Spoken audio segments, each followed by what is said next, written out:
Greetings, we are Anonymous.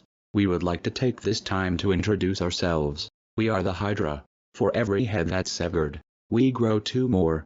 We would like to start by setting the record straight. It is widely assumed by many that we are a criminal organization. This could not be further from the truth. While some of Anonymous have committed acts that are illegal, many have not.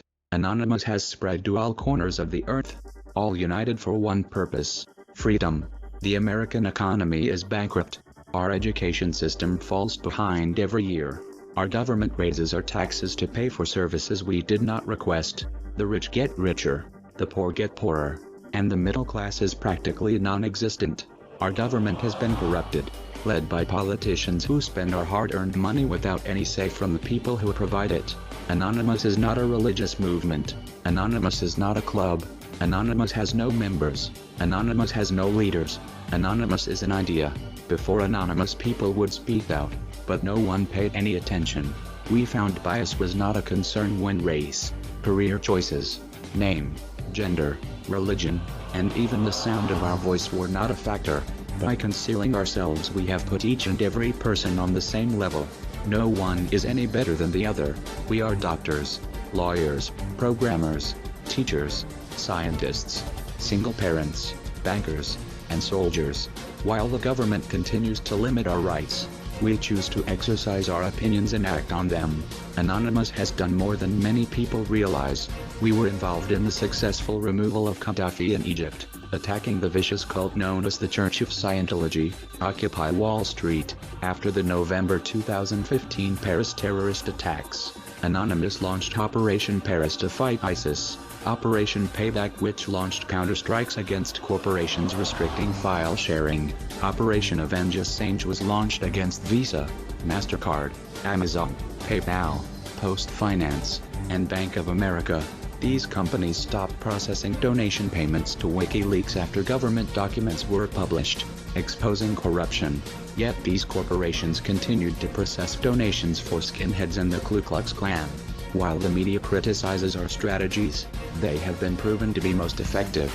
The truth is, no one knows how large Anonymous is. However, the estimates are in the hundreds of thousands in the United States alone. While it is true we exist primarily online, we wish to evolve. It is our hope to reach as many Americans as we can. We turn to our leaders constantly, and in return they ignore the problem or choose the option that's most beneficial to them. Nothing has changed in our society. It is a cycle that keeps repeating itself. We wish to break that cycle and bring real change. The censorship in this country must come to an end. The copyright laws that prevent the freedom of information must be dissolved. Our government leaves us in the dark and criminalizes those who expose their betrayal and corruption. People like Edward Snowden and Thomas Drake have been branded traitors. Yet they are not traitors to the American people. They exposed illegal acts of our government and were branded whistleblowers. We commend their actions and would hope that others would break free from the institution and speak out. Americans everywhere have the right to know what their government is doing. We are not afraid of a challenge. Too many of us have sat in silence for far too long. Our society has become one that is obsessed with sex and perversion. We treat celebrities like gods, while people starve in the streets and struggle to pay bills. We support an entertainment industry that brings in billions of dollars annually. Is this the society we want to pass down to our children? America has suffered enough, and Americans everywhere are waking up. Our economy is on the brink of collapse. Wages stay the same, and the cost of living continues to rise. Rather than invest in the banks that will eventually collapse, invest in precious metals.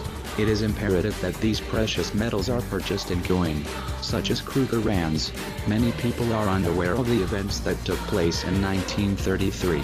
President Franklin Roosevelt enforced Executive Order 6102. This order required all U.S. citizens to turn in their gold to the government to help the failing economy. Citizens that refused were given a fine of $10,000 and up to 10 years in prison. If this order was successfully implemented in 1933, what is to prevent it from being enforced now? The purpose of coin, also known as bullion, is to prevent the government from stealing your hard-earned money. Gold and silver bars are stamped with serial numbers that are traceable. Bullion and Kruger rands are not. Keep these currencies in a safe place other than a bank and tell no one you own them. Secure your future before the economy collapses. Check the debt clock. It's rising at an astronomical rate. The government continues to print money and continues to spend it. If not for your children, family, friends, and loved ones, protect yourself, grow your own food, buy emergency supplies.